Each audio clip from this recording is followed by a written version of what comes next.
Well, hello everyone. My name is Erin, and I'm the editorial representative and the public relations officer of the Southern Branch of the Irish Patchwork Society.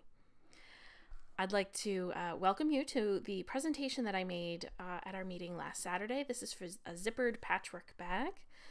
This is part of our Little Bits projects, which I've been doing over the past couple of months during our break between the block of the months that we're going to be doing. Let's see. So I had a project last month, which was a cathedral window pincushion, which you can find the presentation for on our YouTube channel and our website. And then this month we're doing the zippered patchwork bag. So let's get started. So this is the bag that I'm going to tell you how to make, or show you how to make. It is a zippered patchwork bag. There are two patchwork panels. You can only see one right now because the other one is on the reverse side. I'm going to show you how to install a zipper. I'm going to show you how to box the corners of your bag. And I think that's about it. Those are the big features of the bag. So a couple of tips for working with zippers. Number one is to sew with care because your neatness counts. If you rush your zipper, it's not going to turn out as nice as you would like it. Second, a zipper foot makes working with your zippers easier. And sadly, there is no magic trick to working with zippers, just practice. So I decided to go on Pinterest and to show you some projects that I found particularly inspiring. The first one is from 3 Owls on FLICKR, and this is the Rainbow HEXIE Sew Together bag. And the Sew Together bag, I believe, is a paid-for pattern that you can find on Craftsy. You can either search Google for Sew Together bag, or you could go to Craftsy and search for their patterns search for Sew Together bag in their patterns. And I believe it's a paid-for pattern, but I'm not 100% sure on that. It might be a free pattern. But this one's unique because it's got the little hexagons on the front there, little rainbow hexagons. When you open the big zipper, which is that big red zipper that you can kind of see on the sides, there are 3 more zippered pockets on the inside. So it's a nice little bag that will give you plenty of opportunity for working with zippers. The next bag is the Favorite Zipper Pouch with Vertical Patchwork. This is from abrightcorner.com, and you can see the website there up top. I like to kind of think of these patchwork bags as like a blank canvas that you can decorate as you'd like. So for the one that we're going to make, it's going to be a horizontal patchwork panel. This one has the vertical patchwork panel. Basically, if you want to add any sort of patchwork to a bag that you're making, you have to find the dimension of the piece of fabric that you're supposed to cut. So say, for example, with this favorite zipper pouch, say that is like 8 inches by 6 inches. So 8 inches wide by 6 inches tall. Basically, if you want to add some patchwork into that, you just need to have a finished piece of fabric that is those dimensions. So be sure to include seam allowances in if you want to add in some patchwork. And we'll talk a little bit more about this in a later slide. The next one is the Broken Arrow Zippy, and you can find this from lrstitched.com. And basically she had these, she had a few arrows, I think like 4 or 6 or something. And she decided she didn't quite like the look of the arrows together, and so she thought, well, what happens if I cut them in half and put them in a zippered bag?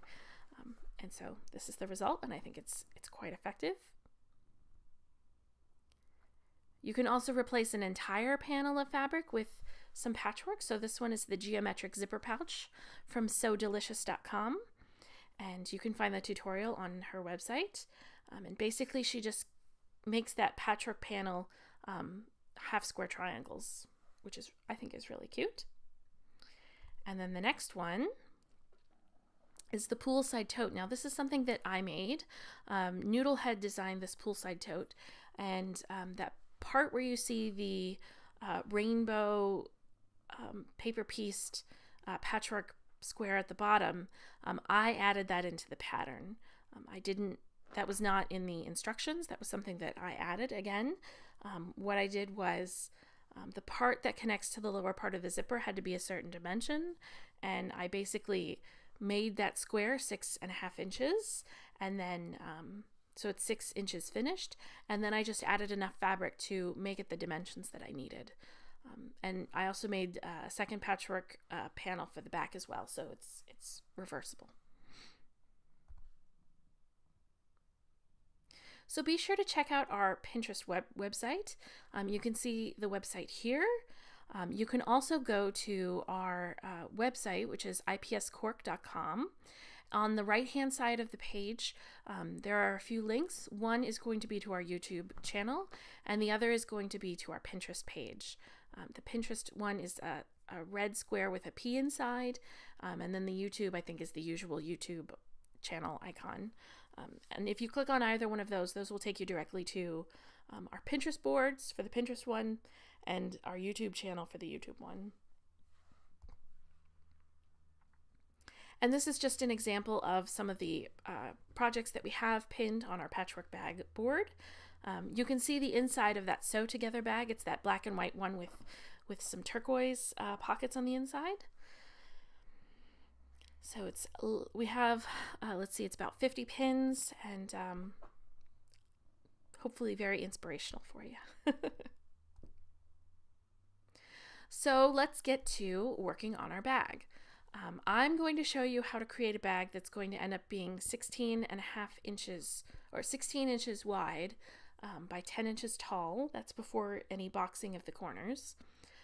But if you wanted to make something different, what you need to do is to measure what you want to contain and then add on at least 2 or 3 inches just to create some ease. So when you put that 3D object in your bag, it will contain it. So basically my thought process for creating this bag was I wanted a fairly large bag to fit the cords that I use for the projector in our meetings. And then so I measured those, and I kind of figured, okay, well, it's going to be about this size when it's all coiled up. I think I'd like to have something that's going to be 16 by 10. And you'll just want that extra space from the dimensions to be able to put something that's three-dimensional into the bag. If it helps you out, try sketching your design. I knew that I wanted that horizontal patchwork panel, and I wanted those squares to be 2 inches finished. And so basically, this also helped me kind of figure out how many squares I would need to cut for the patchwork panel, and just the dimensions of everything. So that top dimension is going to be 16 inches finished. The up and down one on the right and the left hand sides, those are going to be 10 inches. And I was going to need a total of 8 squares for each row. So that's 16 squares for each patchwork panel, and then I was going to need a total of 2 of those. So it just helps you kind of visualize what you're going to plan to do and know how much and what of to cut. So again, my finished dimensions are going to be 10 inches by 16 inches. And when you decide on your size, please remember to include seam allowances in your design. And the seam allowances for this patchwork bag are going to be 1/4 inch. So I added on a 1/2 inch total to the dimensions to get my final cutting size needed. So some supplies you're going to need to create this patchwork bag. One is fabric, obviously. The second is a rotary cutter and ruler. You'll also need an iron. You'll need some interfacing, and you'll need a zipper at least 2 inches longer than the desired pouch length.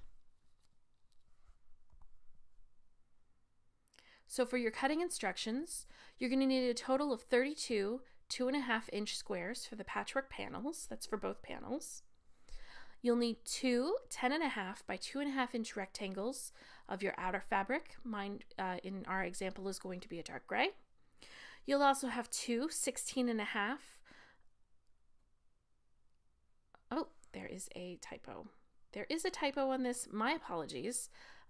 It should be 2 16.5-inch rectangles by 2.5-inch rectangles. So that top one should be 16.5. I will double check the download to make sure that that is correct. Again, I apologize. This is something I didn't catch during our presentation. Basically, those outer fabric rectangles need to be the length, the finished length of the project that you need. So again, that is two 16.5-inch by 2.5-inch rectangles and two 16.5-inch by 4.5-inch rectangles. Both of those are going to be outer fabric, and that is dark gray in our example. You'll also need two lining pieces, and because you're not going to be creating any sort of patchwork for the lining, those are for the finished dimensions, and that's 10.5 by 16.5. And you'll need two 2-inch squares for your zipper tabs, and you'll need interfacing. You'll cut two of those at 10.5 by 16.5 for fusing to the outside fabric, and that's just to give that outside fabric a little more stability so it stands up on its own. And I just had some lightweight interfacing on hand here, so that's something I recommend, but you can use any sort of interfacing that you would prefer your finished object to have the qualities of. So if you wanted something that really stands up on its own, use something a little more heavyweight, but if you just want to use some lightweight just to give it a little more stability, that's good too. So let's get how to assemble. The first thing you're going to do is lay out your two patchwork panels, and you want to ensure that similar fabrics are not next to one another. And I just did this all at once so I could get the full picture of both patchwork panels, because I didn't want similar fabrics sitting next to each other on the ends, because once you sew the patchwork panels together, the fabrics on both ends will be touching the fabrics on the other patchwork panels ends. So once you have that all laid out and you're happy with the result, you're going to sew those patchwork panels together. And the way that I did that was that I sewed the top 8 squares together of each row. Okay, let me start that again. I sewed each row together, the 8 squares together, and then I made sure to alternate the pressing direction of those seams. So for the top row of the top panel, I think I pressed to the left, and then for the bottom row of the top panel, I pressed to the right. That way it was easy to nest my seams and create precise intersections. And I did that for both panels. Next thing you're going to do is you're going to sew your gray outside fabric, or your exterior fabric, yours may not be gray, mine is gray in our example, to the patchwork panels. You're going to take that 2.5-inch by 16.5-inch rectangle, and you're going to sew that to the top, and then you're going to sew the 4.5-inch by 16.5-inch rectangle and sew that to the bottom, and you're going to make a total of 2. And you can top stitch right at the patchwork panel, you know, where those two patchwork panels are sewn to the gray fabric. I did a little bit of top stitching after I took this picture, just because I thought it looked a little more professional, but you can leave that part out if you don't like that. And following your manufacturer's instructions, you're going to iron your interfacing onto the back of the patchwork panel.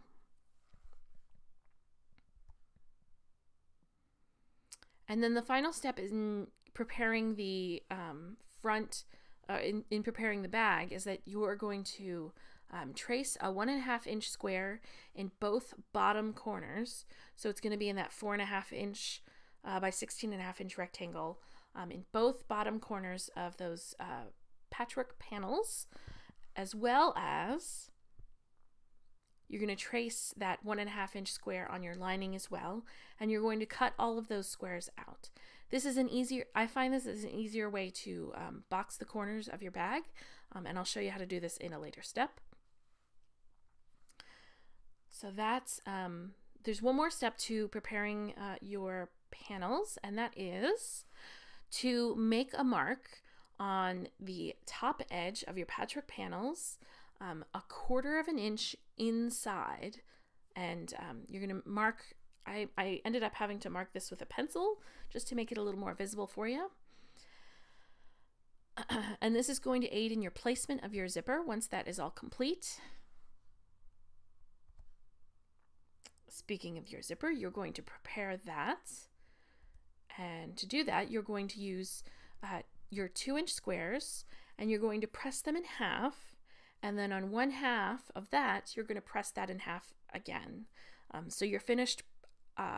What they'll look like when they're finished is that top zipper tab, and then that part that the scissors are laying on. That's just what it's going to look like when it's opened up. So those are your prepared zipper tabs. Now this part of creating a zipper stop of thread, this is a part that's not as necessary.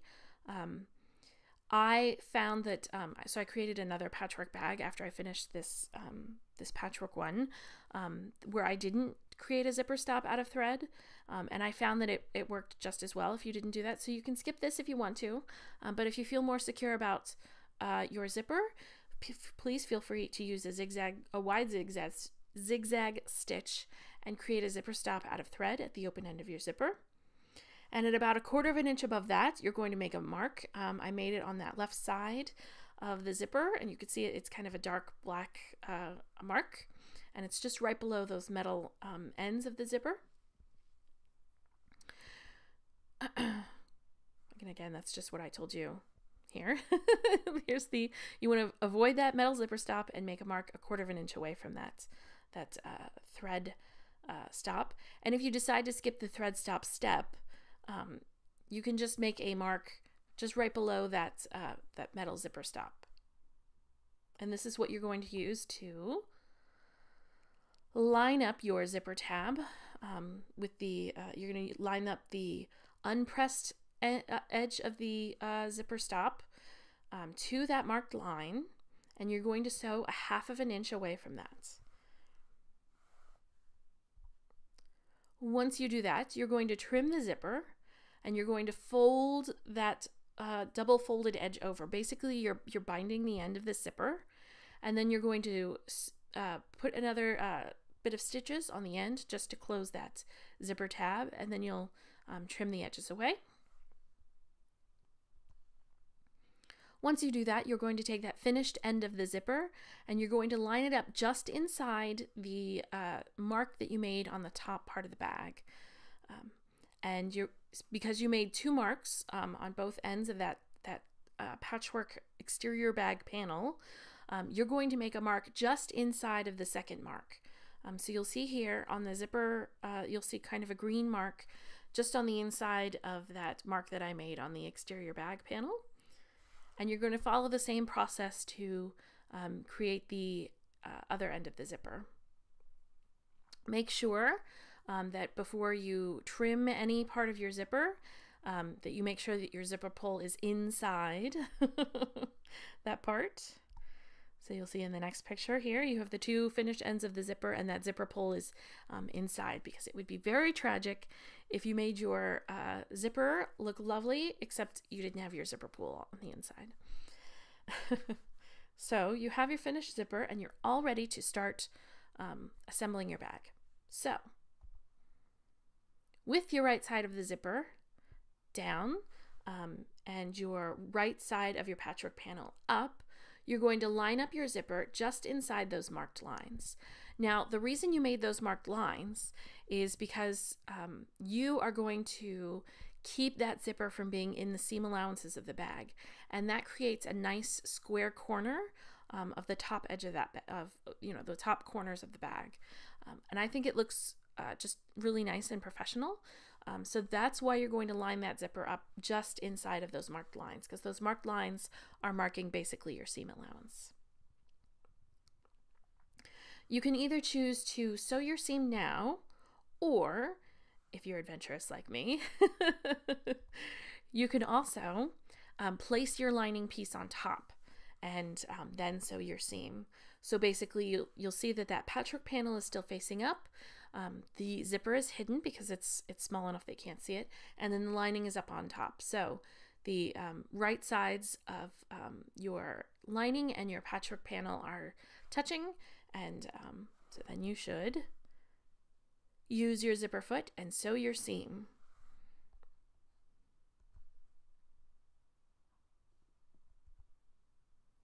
Once you do that, you're going to press your fabric away from your zipper, and you're going to top stitch your seam.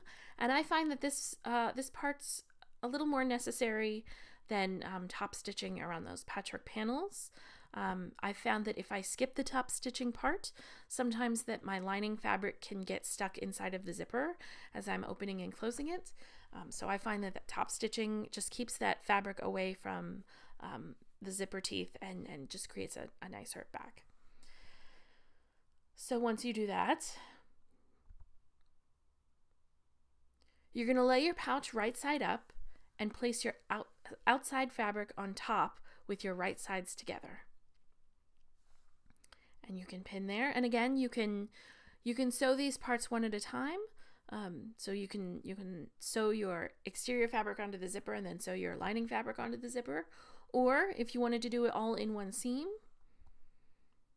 you can take that, you can take all of those pieces that you have pinned together already and place them on top of your second piece of lining fabric, which is laying on your table right side up. Again, all your fabrics should be right sides together, touching one another. So your lining pieces should be right sides together, and your exterior fabric panels should be right sides together as well. Take a moment and just make sure that everything is going to work when you pin your zipper, and then just make sure that everything would work if you opened your zipper. That just takes a moment. And then you're going to sew that seam as well, and you're going to do the same of pressing the fabric away from that zipper and top stitching that second side of the zipper. And before proceeding any further, make sure that that zipper is open at least halfway, because this is going to help when you turn your bag right sides out. Using a 1/4 inch seam, you're going to sew your outside fabrics together all along the bottom. And then you're going to sew the bottom of your lining together, making sure you leave an opening at least 2 or 3 inches big for turning. If you have a bigger bag like this one, I recommend about 3 inches. And then you're going to sew your side seams all in one long go. So I start at the exterior zipper or the exterior bag panel, and I just make one long seam down to the lining, making sure to avoid those zipper tabs.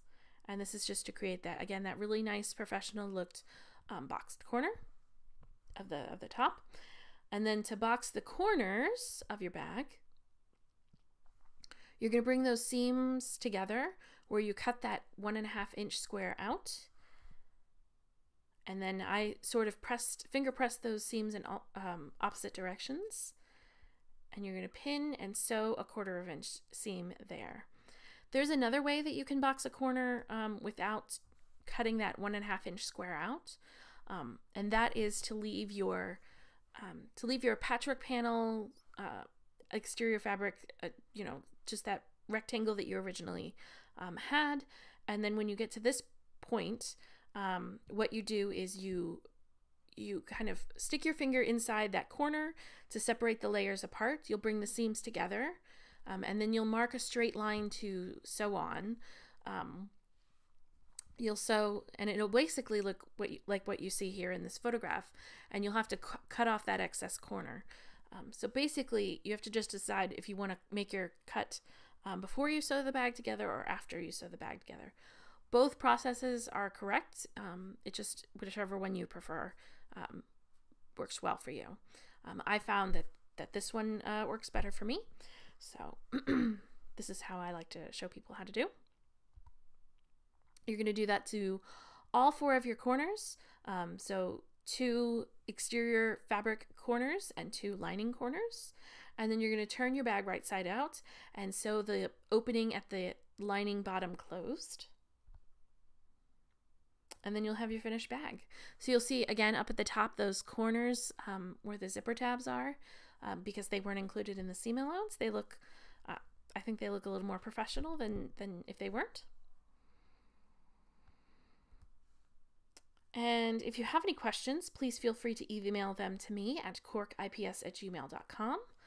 I get those emails, so if you have any questions, that's the best way to get in contact with me. We're taking a month off next month in May, so there won't be any sort of step-by-step presentation because I will be in the United States for a visit to my family. But in June, our block of the month returns. I have been working on the designs for this. So right now, the quilt is square. It's going to be 66 inches by 66 inches. We'll continue the tutorials during the summer with the tutorials and maybe videos online like last year. There's going to be a total of 13 blocks, and 1 month we'll make 2 relatively easy blocks. Let's see, what else can I tell you about this? I'd also like to mention that if people liked the slideshow presentations that I included for the last block of the month, I'm going to, during the summer, I'm going to create slideshow presentations for last year's block of the month and post them, as well as for the 2 months that we're going to have this summer. I will do the step-by-step tutorial like this as well. I think that is about it. So thank you all for paying attention and sewing along with me. Feel free to send us emails of any sort of finished patchwork bags that you've created. Again, my name is Erin, and I'm the Public Relations Officer and the editorial representative of the Southern Branch of the Irish Patchwork Society. And I wish you happy sewing. Bye-bye.